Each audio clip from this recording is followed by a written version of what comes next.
से है बेनियाज, कौन सी से मुझे मिली नहीं, झोली ही मेरी तंग है। तेरे वहाँ कुछ कमी नहीं, बलगल उला बेकमालिही, कशफत तुजा बेजमालिही, हसनत जमीअ ख़िसालिही, सल्लु अलैहि व आलिही। भेजे रब मेरे दुरूदो सलाम, पहुँचे हर पल में 100,000 सलाम। जब पैदा हुए रसूल अल्लाह, तब खुला ला इलाहा इल्लल्लाह, कलमा ला इलाहा इल्लल्लाह, ला इलाहा इल्लल्लाह, ला इलाहा इल्लल्लाह, ला इलाहा इल्लल्लाह, मुहम्मदुर रसूलुल्लाह सल्लल्लाहु तआला अलैहि वसल्लम। या अल्लाहुम्मा सल्ली अला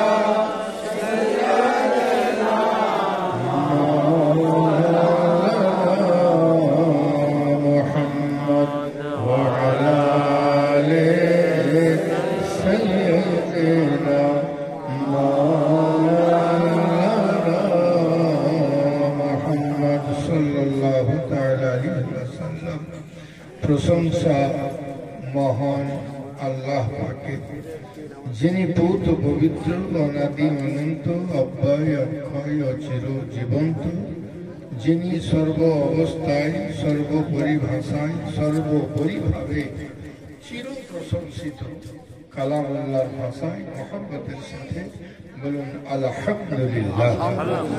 তার পরে পরে গুরুর গুরু, জগৎ গুরু, মক্কার জ্যোতি, মদিনার মতি, উম্মতের দুকুলের সাথী, বাহরে করম, বাহরে সখা, বাহরে আতা, মজমুআল বাহরাইন, सैयदुल मुरसलीन, खातमुन नबीय्यीन, लंबे लंबे हाथ वाला, लंबे लंबे हाथों से भीख देने वाला जनाब मोहम्मद रसूलुल्लाह सल्लल्लाहु ताआला अलैहि वसल्लम এর উপর শত সহস্র সালাম ও দরুদ বর্ষিত হোক, বলুন আল্লাহুম্মা আমিন। আমার প্যারা নবী, প্যারা রাসূল সাল্লাল্লাহু আলাইহি ওয়াসাল্লামের तमाम আশিকিন যারা দুনিয়ার বুকে এসেছিলেন, আল্লাহর ডাকে প্রত্যাবর্তন করেছেন, বা হায়াত যারা আছেন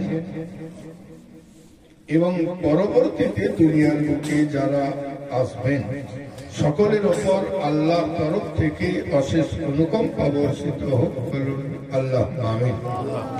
আমার প্রাণপ্রিয় কাছের দূরে বসে থাকা সুযোগ্য সম্মানিত ওলামায়ে দ্বীন, আজকে তোলাবা, আগামী ও ভবিষ্যতের যোগ্যতম ওলামা, আমার প্রাণপ্রিয় সম্মানিত ইসলাম দরদি ভাতৃবর্গ, ভাই ও মা বোন, দূরভাষ্য যন্ত্রের সাহায্যে যতদূর আওয়াজ যায়, জিন ও মানব জাতির ভেতরে প্রত্যেক মুসলমানকে ইসলামের ভঙ্গিতে পুনরায় জানাই আসসালামু আলাইকুম ওয়া রাহমাতুল্লাহি ওয়া বারাকাতুহু। প্রশংসা আল্লাহ কে আল্লাহ পাক আপনাকে আমাকে নেক মজলিসে পৌঁছে দিয়েছেন, বলতে হবে আলহামদুলিল্লাহ। আল্লাহ যখন কোন বান্দাকে নেক মজলিসে পৌঁছে দেন, তো জেনে রাখতে হবে এর আগে আপনার দ্বারা কোনো নেকি হয়েছে, যে নেকির ফল স্বরূপ আল্লাহ এই নেক কাজটা আপনাকে আতা করেছে। সুবহানাল্লাহ, প্রশংসা আল্লাহ কে আমরা সুখেও নবীর গুণকীর্তন করি, দুঃখেও নবীর গুণকীর্তন করি, আমরা বিপদেও নবীকে স্মরণ করি, দরুদে পাঠ করি, আমরা সর্ব অবস্থায় সর্বত্রভাবে আমরা স্মরণ করি, দরুদে পাঠ পড়ে এবং মিলাদুন নবী করে পেয়ারা মুস্তাফা সাল্লাল্লাহু। আমার নবী হলেন কায়নাতের জান। যারা যত পেয়ারা মুস্তাফা সাহিবে লাউলাকের সঙ্গে মোহাব্বত রাখতে পারবে, যত নবীর নিকটে হবে, আল্লাহর নৈকট্য পাওয়ার চেষ্টা করতে হবে না। নবী পাকের যত নিকটের হবে, আল্লাহ তাকে তত নিকটে জায়গা দিতে থাকবে। আমার নবীর ইতাআতটাই হলো আল্লাহর ইতাআত হয়ে গেছে। আমার নবীর হুকুম যে মানলো, আল্লাহর হুকুম মানা হয়ে গেল। আমার নবী সাহিবে লাউলা আপনার আমার জীবনকে সুন্দর করার জন্য সবচাইতে মূল্যবান সম্পদ যেটা দিয়েছে, সেটা হলো মিথ্যা কথা না বলা, নামাজ পড়া। বাস এই দুইটা জিনিস আমাদের কাছে নাই, মজবুতির সাথে নাই।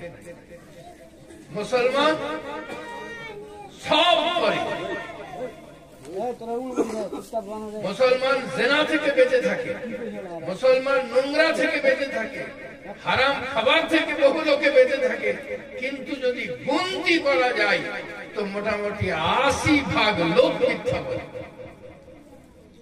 এই জায়গা থেকে আপনাকে আমাকে পরহেজ করতে হবে। এর জন্য একটা দাঁড়ি পাল্লা আছে। এই দাঁড়ি পাল্লা যদি আপনি রাখতে পারেন নিজেকে, না তা আপনাকে কোনো পীর লাগবে না, আপনি আহলে সুন্নাতুল জামাতের লোক। আমরা আজকে ভাগ করে দিয়েছি, কালিমি, চিশতি, কাদেরি, নিজামি, সাবেরি, এসব কোন কাজে আপনার আসবে না। একটা কাজে আসবে, সেটা হলো আহলে সুন্নাতুল জামাত। কেন কেন আপনার সঙ্গে আশরাফির সঙ্গে কালিমির মন খটাখটি হবে? সেও আল্লাহকে পাওয়ার জন্য আলে রসুলকে ধরেছে, আপনিও আল্লাহকে পাওয়ার জন্য আলে রসুলকে ধরেছেন। আপনিও আল্লাহকে পাওয়ার জন্য আপনাকে ভালো লেগেছে, আপনি বেরেলি শরীফের সাজ্জাদা নসিনদের হাতে হাত দিয়েছেন। সকলের একটাই উদ্দেশ্য, আল্লাহকে পাওয়া। কিন্তু আল্লাহকে পাওয়ার জন্য কেউ হাঁটে না, পীর ধরি কিন্তু হাঁটি না কেউ। তার কারণ হলো সুবহানাল্লাহ, আমরা আসল জিনিস থেকে সরে চলে আসতে আছি। আমাদেরকে সুবহানাল্লাহ সবচেয়ে মূল্যবান সম্পদ যেটা আপনার আমার প্রত্যেকটা পীরের কাম, হযরতে গাউসুল আযম পীর রহমাতুল্লাহ আলাইহির আলো আওলাদরা সারা জাহানে ছড়িয়ে ছিটিয়ে রয়েছে। আচ্ছা, আপনি একটা জিনিস লক্ষ্য করুন, আমি নিজের এটাকে বিচার করেছি, নিজের মনে সঠিক নাও হতে পারে, আবার হতেও পারে। আচ্ছা, কুকুরের বাচ্চা কটা করে হয়? ৪টা ৫টা। এখন কিলবিল করছে সব জায়গাতে, ৬টাও হয়। ৬টাও হয়। তাহলে একজনের যদি ৬টা হয় তো গায়ে কত থাকে, তাদের কত হচ্ছে? কিন্তু কুকুরের বাচ্চা যদি গুনতে যাওয়া যায়, একটা গায়ে ১০০০ পূজাতে পারবে না। ১০০০টা কুকুর, যার ৬টা করে বাচ্চা হয়, মোটামুটি গ্রাম ভর্তি হয়ে যাওয়ার কথা, কিন্তু ১০০০ পূজাতে পারবেন না এই গ্রামটাতে বাগিচা পরে।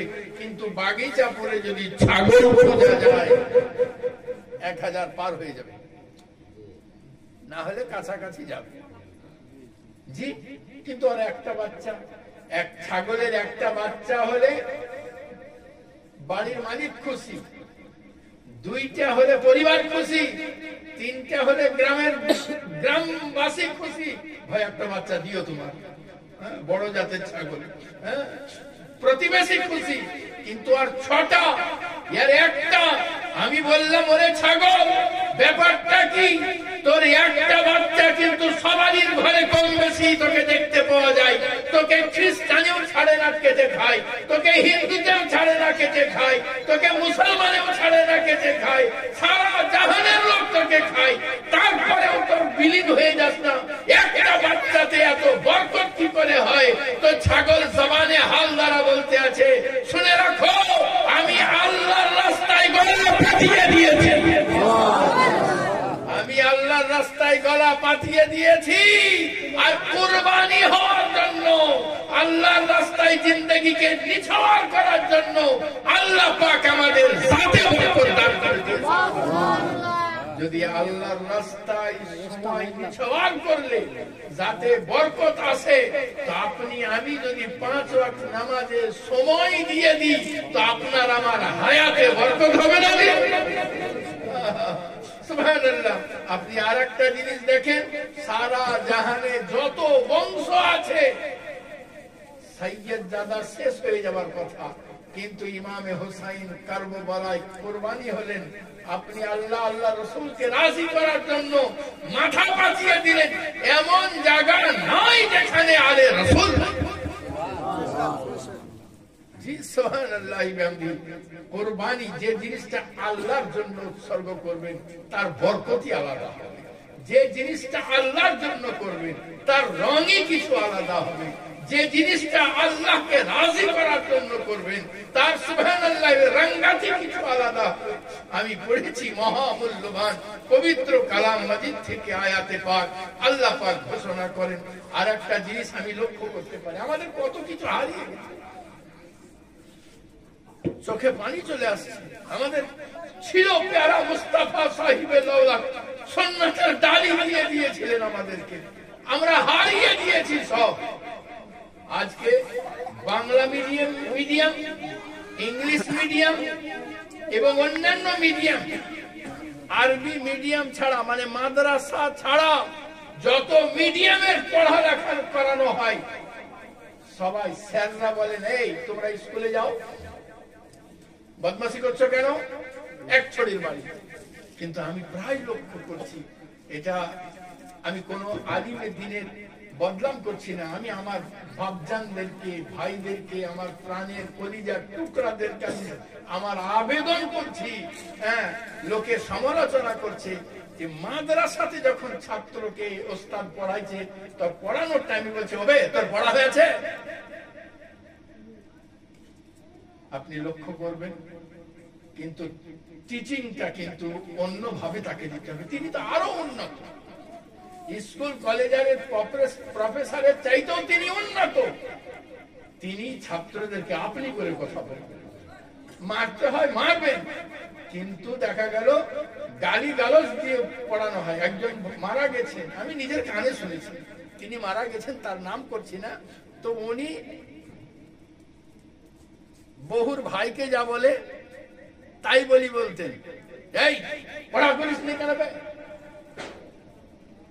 আমি সকলকে এই মিডিয়ার মাধ্যমে করো জোরে অনুরোধ করি, হে সুযোগ্য সুদক্ষ বিজ্ঞ ওলামায়ে দ্বীন, আপনারা মাদ্রাসার ছাত্রদেরকে সুন্দর টিচিং দেন, যেন এরা পরবর্তীতে সুযোগ্য সুদক্ষ বিজ্ঞ আলিম হয় এবং সুন্দর করে মানুষকে পড়ায়। সুবহানাল্লাহ। আজ বক্তা আলেম প্রচুর হয়ে গেছে, আজ শিক্ষক আলেম কম হয়েছে। আপনাদের কাছে অনুরোধ, এমন শিক্ষা দেন যেন শিক্ষক আলেম বেশি হয়ে যায়। সুবহানাল্লাহ।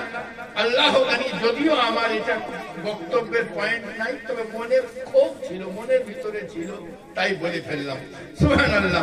আমি পড়েছি মহামূল্যবান পবিত্র কালাম মাজিদ থেকে আয়াতে পাক, ইয়া আইয়ুহাল্লাযীনা আমানুত্তাকুল্লাহ, হে ঈমানওয়ালা আল্লাহকে ভয় করো। সুবহানাল্লাহ বিহামদিহি। আজ দুনিয়ার মুখে আজ সুবহানাল্লাহ সব চাইতে যে জিনিসটা খতম হয়ে গিয়েছে সেটা হলো খৌফে খোদা। আর খৌফে খোদা খতম হয়ে যাওয়ার কারণে সুবহানাল্লাহ বিহামদিহি গুনাহকে গুনাহ মনে হয় না। খৌফে খোদা খতম হয়ে যাওয়ার জন্য অন্যায়কে অন্যায় মনে হয় না। খৌফে খোদা খতম হয়ে যাওয়ার জন্য আলিমে দ্বীনের সঙ্গে দুর্ব্যবহার করলে নিজেকে মনে হয় আমি সুবহানাল্লাহ একজন যোগ্য আলিম, মসজিদে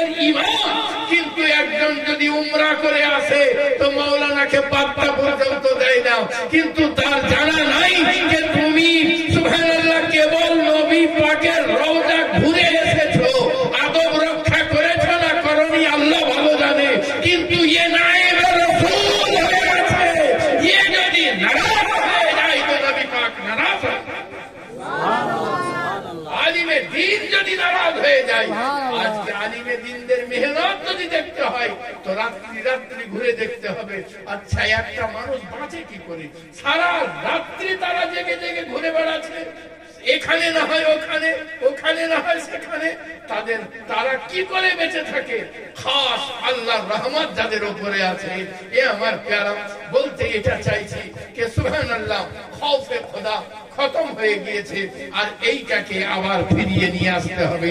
সুবহানাল্লাহ, আল্লাহ পাক ঘোষণা করেন, ইয়া আইয়ুহাল্লাযীনা আমানুত্তাকুল্লাহ, এ ঈমানওয়ালা আল্লাহকে ভয় করো, ওয়া কুনু মা'আস সাদিকিন, সচ্চোं के साथ हो जाओ। আজকে যেমন এই বাড়ির মালিক ইন্তিকাল করেছেন, আমরা বলি না যে সুবহানাল্লাহ প্রত্যেকটা বস্তুকে মৃত্যুর স্বাদ শিখতে হবে। আমার আব্বা বলছিলেন, আমার অগ্রবর্তী বক্তা কিছুক্ষণ আগে বলছিলেন যে প্রত্যেকটা বস্তুকে মৃত্যুর স্বাদ শিখতে হবে। আচ্ছা, মৃত্যুর স্বাদ শিখা দেখেছেন কখনো? জি, মৃত্যুর স্বাদ শিখা দেখেন নেই? দেখেছে, লক্ষ্য করেন। মৃত্যুর স্বাদ শিখা আমি দেখিয়ে দিতে আছি। মৃত্যুর স্বাদ শিখা কেমন? নিথর, নিস্তব্ধ, হিমশীতল দেহ পড়ে আছে, এক ফোঁটা বাতাসের অভাবে। ওকে গ্রামের লোক আসে দেখতে আসে, ওকে ভাতিজা দেখতে আসে, ওকে আত্মীয় স্বজন দেখতে আসে, সারা জাহান দেখতে আছে, লাশ মৃত্যুর স্বাদ শিখতে আছে। সুবহানাল্লাহ, বন্ধু, মৃত্যু হলো মৃত্যু হয়ে গেলে কি অবস্থা হয় এই স্বাদ সে শিখতে আছে।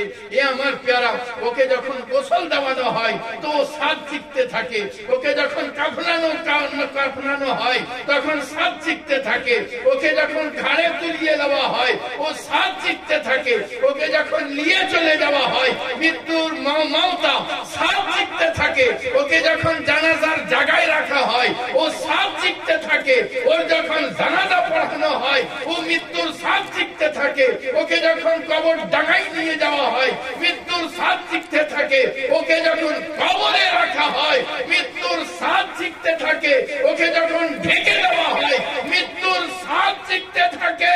যদি মরেই যাবে তো সওয়াল কাকে করা হবে?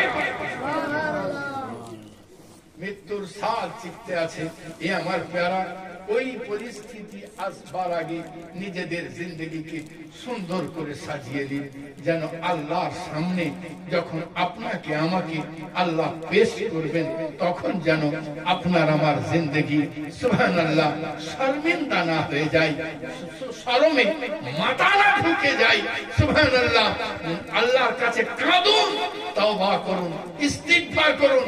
আল্লাহ গফুরুর রহিম, আল্লাহ এত করিম যে মাফ করেও দেবেন, আবার গুনাহকে নেকিতে পরিবর্তিত করেও দেবেন। আল্লাহ একবার প্রাণ ভরে দরুদ পাক পড়ুন। কয়েকটা কথা বলি। আল্লাহুম্মা সাল্লি আলা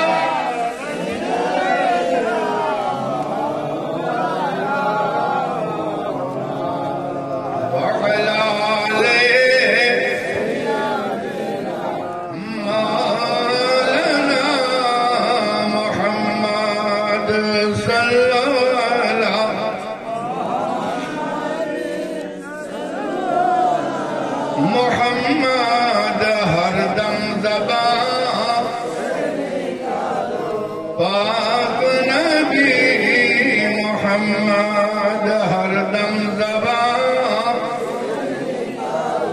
शफीअना मोहम्मद सल्लल्लाहु अलैहि वसल्लम। अल्लाहर प्यारा नबी सल्लल्लाहु अलैहि वसल्लमेर प्यारा आशिक हजरत আবু বকর সিদ্দিক রাদিয়াল্লাহু তাআলা আনহু আপনার যখন মদিনা মুনাওয়ারায় আরাম করবার টাইম হলো, আপনি ডেকে পাঠালেন হযরত আলীকে, এ আমার প্যারা আলী আসো, একবার আসো। হযরত আলীকে ডেকে ডেকে নিয়ে হযরতে আবু বকর সিদ্দিক বললেন, আলী প্যারা নবী পাক সাহিবে লালাকের তুমি গোসল দিয়েছো, আমি চাই যে আমার গোসলটাও তুমি দেবে। সুবহানাল্লাহি বিহামদিহি, আল্লাহ গনি। আর তুমি যেভাবে আমার নবীকে 3টি কাপড় দিয়ে সুবহানাল্লাহ কাফনিয়েছো, আলী তদ্রূপী আমার কাজ করবে। এ আমার প্যারা একবার আন্দাজা তো লাগিয়ে দেখুন, যে ব্যক্তিটি সারাটা জিন্দেগি প্যারা মুস্তাফার পুঙ্খানুপুঙ্খ সুন্নতের উপরে আমল করে নিজের জিন্দেগিকে সাজিয়েছেন, শেষটাও যেন নবীর অনুকরণে হয়। আল্লাহ গনি, সুবহানাল্লাহ। আবু বকর সিদ্দিক রাদিয়াল্লাহু তাআলা আনহু আপনার শান ও মারতাবা, আপনার শান ও শওকত, সুবহানাল্লাহ। হযরত আলীকে বলেন, আবু বকর সিদ্দিক রাদিয়াল্লাহু তাআলা আনহু, হে আবু বকর, হে আলী, তুমি আমার প্যারা মুস্তাফার রওজায় গিয়ে আবদার জানিয়ে দেবে কে ইয়া রাসূলুল্লাহ, ইয়া হাবিবাল্লাহ, সুবহানাল্লাহ। হযরতে আবু বকর সিদ্দিকের দাফন যদি আপনি চান তো সুবহানাল্লাহ দাফনটিকে জান্নাতুল বাকিতে করে দিই, আর আপনি যদি অর্ডার দিয়ে দেন তো আপনার পাশে দাফন করে দিই। এ আমার প্যারা আলী, যদি সুবহানাল্লাহ দরওয়াজা খুলে যায়, যদি নবী পাকের আদেশ হয়ে যায়, আমাকে নবী পাকের পাশে দাফন করে দিও। সুবহানাল্লাহ। এ আমার প্যারা আল্লাহর নবী সাল্লাল্লাহু তাআলা আলাইহি ওয়াসাল্লামের কাছে যখন নিয়ে আসা হলো, হযরতে আবু বকর সিদ্দিক রাদিয়াল্লাহু তাআলা আনহুকে আপনার লাশ মুবারককে রেখে দেওয়া হয়েছে। আর করা হচ্ছে, ইয়া রাসূলুল্লাহ, ইয়া হাবিবাল্লাহ, আপনার প্রেমবৃদ্ধ হযরতে আবু বকর সিদ্দিককে আনা হয়েছে। ভেতর থেকে আওয়াজ আসে, আমার মাহবুবকে আমার পাশে দাফন করে দাও। দরজা খুদ বা খুদ খুলে যেতে আছে। সুবহানাল্লাহ। আজ দুনিয়ার মানুষ বলতে আছে আবু বকর আহলে বাইতকে ভালোবাসতেন না। আরে আবু বকর সিদ্দিক রাদিয়াল্লাহু তাআলা আনহুর শান যদি শুনতে হয় তা হযরতে জাইনুল আবেদিনের কাছে শুনতে হবে। আবু বকর সিদ্দিকের শান যদি শুনতে হয় ইমাম কাসিম রাদিয়াল্লাহু তাআলার কাছে শুনতে হবে। আবু বকর সিদ্দিকের শান যদি শুনতে হয় হযরতে বাকির রাদিয়াল্লাহু তাআলার কাছে শুনতে হবে, যারা আপনার শান ও শওকতে লবসাই করেছেন। সুবহানাল্লাহ। আজ আপনার আমার হৃদয় থেকে সবচেয়ে মূল্যবান যে জিনিসটা সেটা হারিয়ে গেছে, সেটা হলো খৌফে খোদা। এ আমার প্যারা, মিথ্যা থেকে ফিরে চলে আসুন, চুগলি থেকে ফিরে চলে আসুন, মদ্যপান থেকে ফিরে চলে আসুন, নোংরা পাপ থেকে ফিরে চলে আসুন, মা বোনের সঙ্গে নোংরা ব্যবহার করতে ফিরে চলে আসুন, মা বাপের খিদমত করুন, আলিমদের সম্মান করুন, আজানের শব্দ আসলে হৃদয়ের ভিতরে জায়গা দিয়ে দিন, নামাজ পড়ুন, নিজেদের জিন্দগিকে সাজিয়ে নিন। সুবহানাল্লাহ। পীরের দামান তো ধরেছেন, কিন্তু সুবহানাল্লাহ আসল কোন জিনিসটাই হচ্ছে না। সুবহানাল্লাহ। ঝগড়া করার টাইমে আমরা আছি, কিয়াম পড়লে না পড়লে ঝগড়া করলে তখন আমরা আছি, কিন্তু যখন সুবহানাল্লাহ নামাজের টাইম হচ্ছে তখন আমরা পালিয়ে যাচ্ছি। এ আমার প্যারা, ফিরে চলে আসুন। 5 ওয়াক্ত নামাজকে আঁকড়ে ধরলেন, মজবুতির সঙ্গে আঁকড়ে ধরলেন। দুনিয়ার সবচেয়ে মূল্যবান সম্পদ হলো নামাজ। জোরে পড়তে হবে সুবহানাল্লাহ। সারা জাহান একদিকে, নামাজ একদিকে। দুনিয়ার সবচেয়ে মূল্যবান সম্পদ নামাজ। যে আমরা আজকে নামাজকে মনে করেছি তাই তো পড়লেও হবে, না পড়লেও হবে। এ আমার প্যারা, সুবহানাল্লাহ। নামাজ যদি অতই সস্তা হতো, নবী পাক মেরাজে গিয়ে আল্লাহর কাছ থেকে ওই তোহফা আনতেন না, আর আল্লাহ ওই তোহফা নবীকে দিতেন না। যার জন্য সারা সংসারকে সৃষ্টি করেছেন, তাকে কত মূল্যবান তোহফা আল্লাহ দিবেন। নামাজ বড় মূল্যবান সম্পদ। নামাজ অবশ্যই অবশ্যই আজ না তো কাল, কাল না তো পরশু আপনার চরিত্রকে সুন্দর করে দিবে। নামাজ অবশ্যই আপনার জবান থেকে আজ না তো কাল, কাল না তো পরশুর জবান থেকে মিথ্যাকে সরিয়ে দিয়ে আপনি যদি 5 ওয়াক্ত নামাজের পাবন্দ হন, সুন্দরভাবে গোসল করেন, সুন্দরভাবে ওযু করেন, হালাল পোশাক পরেন, আপনি যদি নামাজ 5 ওয়াক্ত পড়েন, আপনার নামাজ আপনার বাড়িতে বরকত এনে দিবে আর আপনাকে ফাহশা কাম থেকে বাঁচিয়ে দেবে। পূর্ণ গ্যারান্টি সহকারে আমি বলতে আছি, অবশ্যই নামাজ আপনার জিন্দেগিকে তবদীল করে দিবে, পরিবর্তন এনে দিবে, আপনার জিন্দেগিতে ইনকিলাব পয়দা করে দিবে। সুবহানাল্লাহ। কিন্তু আজ সত্যি দুর্ভাগ্য আপনার আমার কি আপনি আমি ওই জিনিসটাই ছেড়ে দিয়েছি। এত যত আল্লাহর ওয়ালি আছে, একজনকে দেখান, একজন আল্লাহর ওয়ালিকে দেখান যে নামাজ পড়ে। যে নামাজ পড়ে না সে আল্লাহর ওয়ালি হতেও পারবে। নামাজ আল্লাহর সবচেয়ে নৈকট্যে পৌঁছাবার একমাত্র সিঁড়ি, তার নামই হলো নামাজ। নামাজ এমন একটা পাত্র, মা বাপের খিদমত ওইটাতে জমা হবে। নামাজ এমন একটা পাত্র যেটাতে আলিমে দ্বীনের সঙ্গে সম্মান করবেন, ওই পাত্রে জমা হবে। কিন্তু যদি পাত্রটাই না থাকে তাহলে জমা কোথায় হবে? অবশ্যই মা জননীদেরকে অনুরোধ করব, স্বামীদেরকে গালিগালাজ কোন অবস্থায় করিয়া নেই। স্বামীর বাধ্যগত 5 ওয়াক্ত নামাজ পড়েন, আপনাদেরকে কিচ্ছু করা লাগবে না, তাহাজ্জুদ নামাজ পড়া লাগবে না। মা জননীদেরকে ইশরাকের নামাজ পড়া লাগবে না, আওয়াবিনের নামাজ পড়া লাগবে না, নফল রোজা করা লাগবে না। 5 ওয়াক্ত নামাজ পড়ুন আর স্বামীর সেবা করুন, ইনশাআল্লাহ আপনার ঠিকানা জান্নাত। সুবহানাল্লাহ। এই আমার প্যারা ফিরে চলে আসুন, নিজেদের জিন্দগিকে সুন্দর করে সাজান। পড়েছিলাম মহামূল্যবান পবিত্র কালাম মাজিদ থেকে আয়াতে পাক। আল্লাহ পাক ঘোষণা করেন, ইয়া আইয়ুহাল্লাযীনা আমানুত্তাকুল্লাহ, এ ঈমানওয়ালা अल्लाह के भय करो, वकुनु मा'as सादिकीन, और सच्चों के साथ हो जाओ, ভালোদের সাথে থাকুন, ভালো বন্ধু তৈরি করুন। যে ব্যক্তি আপনাকে নামাজের কথা বলবে, বন্ধুত্ব তার সঙ্গে করুন। যে ব্যক্তি আপনাকে সত্য কথা বলার জন্য আগ্রহ দেখাবে, আপনাকে উৎসাহিত করবে, বন্ধু তাকে করুন। যে বলবে সিনেমা দেখতে চল ভাই, ওকে বন্ধু করিয়েন না, ওকে পাশে রাখেন কিন্তু বন্ধু করিয়েন না। আর আপনি যদি নামাজি হন, আপনার বন্ধুকে আপনি নামাজি বানান, না তো আল্লাহর কাছে আপনিও জিজ্ঞাসিত হবেন যে তুমি ওই লোকটাকে ভালোবাসতে। এই যে যত পীর আছে, মুরগি খাওয়া সব পীরের বেরিয়ে যাবে। মুরিদের বাড়িতে মোটা মোটা রান খাওয়া সব পীরের বের হবে। জি, যদি মুরিদকে নামাজের কথা না বলে।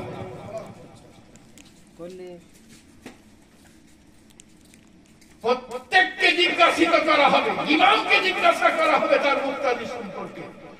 যদি মুক্তাদি না মানে তো ইমাম খালাস। কিন্তু কোন ইমামকে যদি মুক্তাদি পীরের মতো মানে আর ওই মুক্তাদি খেয়াল যদি ইমাম না রাখে, তো কাল হাসরে আল্লাহর কাছে জিজ্ঞাসিত হবে।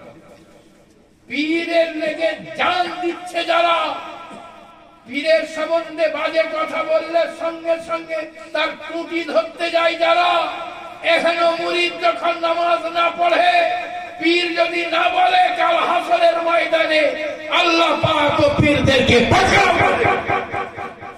অধীনস্থ সম্পর্কে জিজ্ঞাসিত করা। এই জন্য নিজের পীরকে বাঁচান।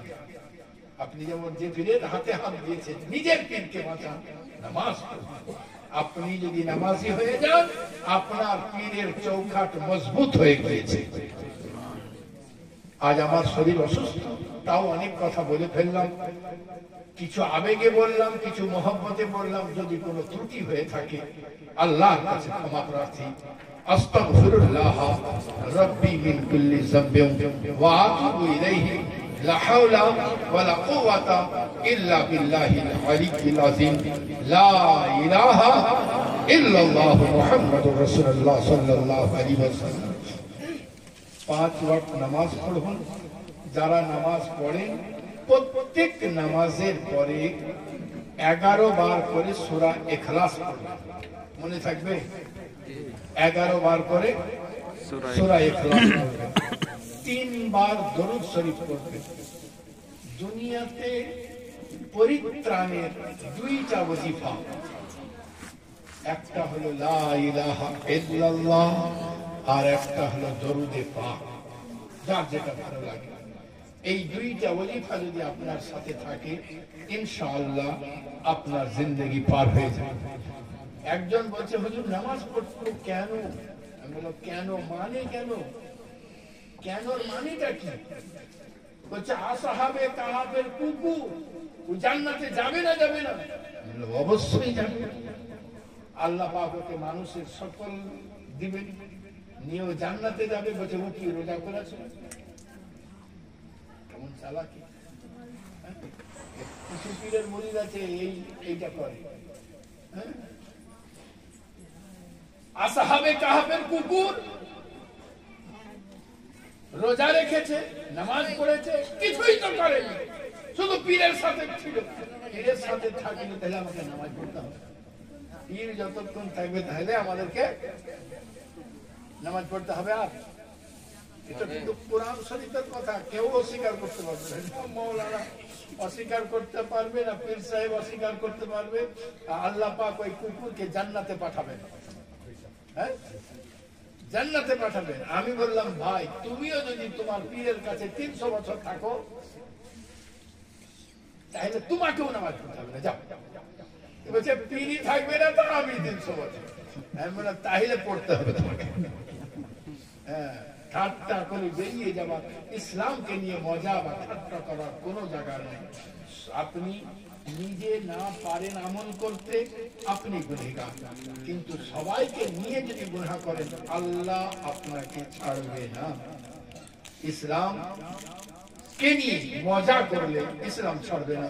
এই জন্য প্রত্যেককে আমি অনুরোধ করি, আপনার যারা বন্ধু, আপনার যারা অধীনস্থ, আপনার কথা যারা শুনবে তাদেরকে নামাজের জন্য তাগিদ দেন, নামাজের জন্য বলুন, নামাজ পড়ার তারগিব দিন, তারা যেন নামাজ পড়ে। প্রত্যেক নামাজের পরে 11 বার সূরা ইখলাস, পহেলা কালমা তাইয়্যিব 11 বার, দরুদ শরীফ 11 বার, এইটা পড়ুন। ইনশাআল্লাহ আপনার ভেতর থেকে যত কালিমা আছে আস্তে আস্তে দূর হয়ে যাবে। আপনার কলব জারি হয়ে যাবে, আপনার কলব জারি হয়ে যাবে, यानी সদা সর্বদা আপনার কলব পড়বে লা ইলাহা ইল্লাল্লাহ, লা ইলাহা ইল্লাল্লাহ। এমনি কলব জারি করা 4টি ব্যাপার। এই কলব জারি করা 4টি ব্যাপার না। এই কলব তখন জারি হয় যখন আপনি ইশকে ইলাহি এখানে ভরতে পারবেন। আর আপনার প্রিয় মুর্শিদ যদি কামিল মুর্শিদ হন তো জারি করে দেন। খোদার কসম 2-3 দিন আগে আমি গেছি একটা মাজারে, শরীর খুব অসুস্থ। ওনার নাম সৈয়দ শাহ ঈসা বালখি রহমতুল্লাহ আলাইহি, পিয়ার গাঙ্গা শরীফ, মানে আমার শ্বশুর বাড়িতে ওনার বাড়ি, ওখানকার মালিক। ওই পরিবারের বেটিকে আমি বিবাহ করেছি, আর উনি আমার পরিবারের বেটিকে বিবাহ করেছিলেন 500 বছর আগে। 500 বছর পরে ধার শোধ করে দিয়েছি। জি, ওনার মাজারে যে জিয়ারত করলাম, জিয়ারত করার পরে সুবহানাল্লাহি বিহামদিহি আল্লাহু আকবার, যদি আমি একটা মুহূর্ত খোদার কসম করে বলছি, আলিমে দ্বীন বসে আছেন, আলিমে দ্বীনের কসম করে বলছি, একটা মুহূর্ত যদি আমি কোন দিকে এদিকে সেদিক করি, সঙ্গে সঙ্গে মাজারের ছবি চলে আসছে চোখের সামনে, আর বলছে তুমি দোয়া চেতে গেলা আর কালমা শরীফ জবানে দাঁড়িয়ে নাই, আল্লাহর নাম নেই। ইয়ার কি করতে এসেছিল আমার মাজারে? সঙ্গে সঙ্গে জবান করতে লাগছে লা ইলাহা ইল্লাল্লাহ, লা ইলাহা ইল্লাল্লাহ, লা ইলাহা ইল্লাল্লাহ। जो আল্লাহর ওয়ালিরা জিন্দা, যদি আপনি চাইতে পারেন, যদি আপনি যেতে পারেন। আমরা তো আল্লাহর ওলির মাজারে গরু ছাগল জবাই করে খেতে চলে যাই, আমরা আল্লাহর ওলির দরবারে মেলা করে কুলা কিনতে যাই, আমরা আল্লাহর ওলির দরবারে পাথর চাপড়ি পাঠা কিনতে যাই। কেহ কে ওই দরবারে গিয়ে আরজি পেশ করে নিজের জিন্দগি তৈরি হয়, এমন দোয়াটি কেহ চাহে না। আর চাহে না তো পাই না। জমজমের পানি যে নিয়ত নিয়ে খাবে সেই নিয়ত পুরা হয়ে যাবে। আমার এক মুরিদ, মারগ্রাম বাড়ি, ভক্ত, আসক্ত, প্রেমাসক্ত, জমজমের পানি দিয়েছে আর চোখে ডাক্তার বলেছে তোমার চোখের চান্স 50-50, তুমি চোখে দেখতে, অপারেশন যদি করি তুমি দেখতে পেতেও পারো নাও পেতে পারো। বাপ ছেলেরা বললে বাপ যখন 50-50 তো 50-তে কাবা বাইতুল্লাহ দেখবে। চোখ যদি চলেই যায় তো জীবনে আর কাবা দেখতে পাবা না, মদিনা দেখতে পাবা না। তো যাও, তোমার মনের ব্যথা ছিল, আবে জমজমের পানি নেয় আর চোখে মারে আর বলে আল্লাহ আমার চোখের শিফা আতা করে দাও। নীল হজ আমাদের সঙ্গে 17 সালে হজ করেছে, ও বাড়ি ফিরে চলে এসছে, সে ডাক্তার দেখাচ্ছে, ডাক্তার বলছে তোমার চোখে কোনো রোগ নাই, সব ভালো ভালো, তোমাকে চশমা মশমা কিচ্ছু লাগবে না। আর আমরা গেলাম হজ করি, চশমা নিয়েও গেলাম, চশমা হাতের থেকেই গেল। তার কারণ আমরা জমজমের পানিও নিয়েছি, চোখেও ছাট মেরেছি, মুখও ধুয়েছি, খেয়েছি, কিন্তু নিয়ত করি। জমজমের পানি এমন এক মূল্যবান, যারা উমরা করতে যাবেন তাদের জন্য বলছি, আপনি যে নিয়ত করে খাবেন আল্লাহ সেই নিয়তকে পুরা করবে। আসসালামু আলাইকুম ওয়া রাহমাতুল্লাহি ওয়া বারাকাতুহু। আল্লাহুম্মা